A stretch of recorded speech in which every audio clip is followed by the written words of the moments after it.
मोहतरम नाजरीन, अस्सलामु अलैकुम वरहमतुल्लाहि वबरकातुहू। मैं हूं अलाउद्दीन रज़वी और मेरा है ये यूट्यूब चैनल आफिया नेटवर्क। कई रोज़ से मुतवातिर मैं कोई अपडेट आप लोगों के सामने पेश नहीं कर सका। इसका सबब यह था कि कोई ख़ास अपडेट मेरे पास था भी नहीं। मुसद्दक़ा ज़राए से सहायक उर्दू अनुवादक के मुतालिक कोई इत्तला या रिपोर्ट नहीं मिल सकी, लिहाजा मैं आप लोगों के रूबरू नहीं हो पाया। दूसरी बात यह है कि रमज़ानुल मुबारक का महीना है, मसरूफियात भी बढ़ गई थी इन्हीं सब बातों को लेकर। अल्हम्दुलिल्लाह सुम्मा अल्हम्दुलिल्लाह, ये माह मुबारक है, बरकत वाला महीना है। अल्लाह के फजल करम से आप लोग दुआ कीजिए, अल्लाह तबारक व तआला इस महीने में ज़रूर दुआ को कबूल फरमाएगा। और इस तरीके से इंशाअल्लाहुल अज़ीम उम्मीद कवी है कि ईद से पहले पहले सहायक उर्दू अनुवादक की मेरिट लिस्ट आ जाएगी। अभी 2-3 दिन पहले अहबाब लोग पटना गए हुए थे, तो आयोग ने ये बताया, ऑफिसरान ने बताया कि भाई जो दूसरे स्टेट के लोग थे, कानून है बिहार सरकार का या किसी भी स्टेट का कानून है कि रिजर्वेशन का जो फ़ायदा मिलता है वो सिर्फ स्टेट वालों को ही मिलता है। बाकी जो दूसरे सूबे के होते हैं, जैसे उत्तर प्रदेश का आदमी है, वो ओबीसी से आते हैं और उन्होंने अगर बिहार के किसी वैकेंसी में अप्लाई किया तो उन्हें ओबीसी का फ़ायदा नहीं दिया जाएगा, बल्कि उनको जनरल के ही ज़ुमरे में रखा जाएगा और उसी का फ़ायदा दिया जाएगा। यही बात बिहार कर्मचारी चयन आयोग के कुछ कर्मचारियों ने बताया कि चूँकि जब मेरिट लिस्ट तैयार की गई थी तो वो दूसरे सूबे वाले को भी समझिए EWS वगैरह का फ़ायदा दे दिया गया था और ये भूल से ऐसा हुआ था। लिहाजा कर्मचारियों का कहना है कि आज 9:30 फिर से सारे फाइलों को दुरुस्त किया जा रहा है और सारे के सारे फाइलों के कागजात को चेक किया जा रहा है, ताकि किसी तरह का कोई कानूनी मामला न रह जाए। इस बहाली के साथ आने वाले वक्त में किसी तरह की दिक्कत या दुश्वारी पेश नहीं आए, इसी वजह से फिर से सारे फाइलों को चेक किया जा रहा है। मेरे भाइयों, यकीनन ये सब बात भी जो सामने खुल करके आ रही है, ये सब बात भी दिल को कबूल नहीं होता है, दिल इस बात का एतबार नहीं करता है, लेकिन हमारे पास कोई चारा भी तो नहीं है। हो सके मुमकिन है कि इस तरह की बात हो जो आयोग बता रहा है, जो आयोग कह रहा है, अब उसकी बात तो हमको सुननी पड़ेगी।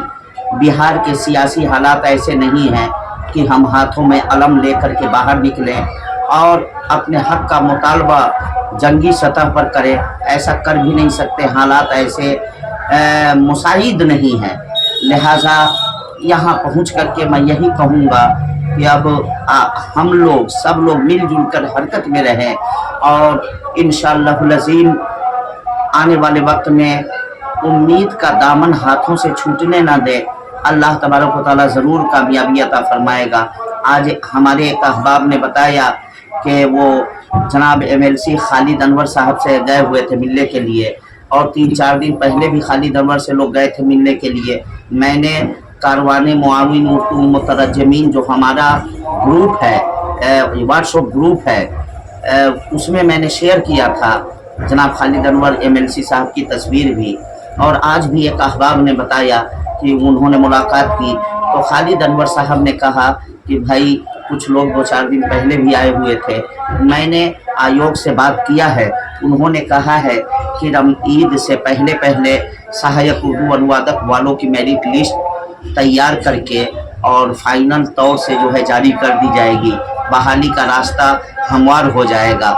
लिहाजा अल्लाह का फजल करम है, आज तलक ताख़ीर ज़रूर हुई है, इसमें दिक्कतें दुश्वारियाँ ज़रूर पेश आई है, लेकिन मायूसी हाथ नहीं लगी है, बल्कि आज तलक जहाँ जहाँ हमारे अहबाब हम लोग जहाँ जहाँ गए वहाँ से मुस्बत नताइज ही बरामद हुए, मनफी बातें नहीं सुनने को मिली।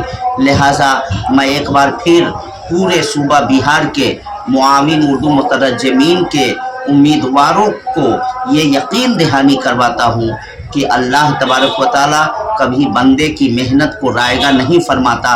अल्लाह तबारक व ताला आज न कल ज़रूर कामयाबी अता फरमाएगा। बस उम्मीद के साथ लगे रहे और जब जब पटना बुलाया जाए सारे अहबाब बैक ज़बान हो कर के पटना आए, सारे के सारे लोग हाजिर हों और ताकि हम अपने हक़ का मुतालबा कर सके। हर जगह हर आदमी का फ़र्ज़ बनता है कि अपनी अपनी जगह पर मुताबिक और फ़आल रहे। किशनगंज, कटिहार, पूर्णिया, अररिया, खगड़िया वगैरह वगैरह के जो अहबाब है उन लोगों से भी अपील करता हूँ कि आप अपने अपने ज़िला के जनता दल यूनाइटेड के जो सदर हैं उन लोगों से मिलते रहें, उन लोगों से बातचीत का सिलसिला जारी रखे। कब किसकी ज़बान में अल्लाह तासीर दे और नीतीश कुमार तक वो अपनी बात को पहुंचाए और नीतीश कुमार जी जो ये बरसों से फंसा हुआ मसला है इसको हल कर दे, कोई ठिकाना नहीं है। लिहाजा हम लोग सब आदमी मिलजुल करके हमारे भागलपुर वगैरह के और क्या कहते हैं जहानाबाद के, अरवल वगैरह के जो उम्मीदवार लोग हैं, सारे के सारे दरभंगा, मधुबनी वगैरह के सारे उम्मीदवार मिलजुल करके कोशिश करते रहे। इंशाअल्लाह कामयाबी ज़रूर मिलेगी। अगर आप पहली मर्तबा हमारे यूट्यूब चैनल आफिया नेटवर्क पर आए हैं तो आप चैनल को सब्सक्राइब कर दें ताकि हमारी मालूमात, हमारा ताज़ा अपडेट आप लोगों को मिलता जुलता रहे, हमेशा मिलती रहे ताज़ा अपडेट, और यही हमारी मजदूरी है। इसलिए आप हमारे चैनल को अपने दोस्तों यार से भी सब्सक्राइब करवा दें। अस्सलामु अलैकुम व रहमतुल्लाहि व बरकातुहू।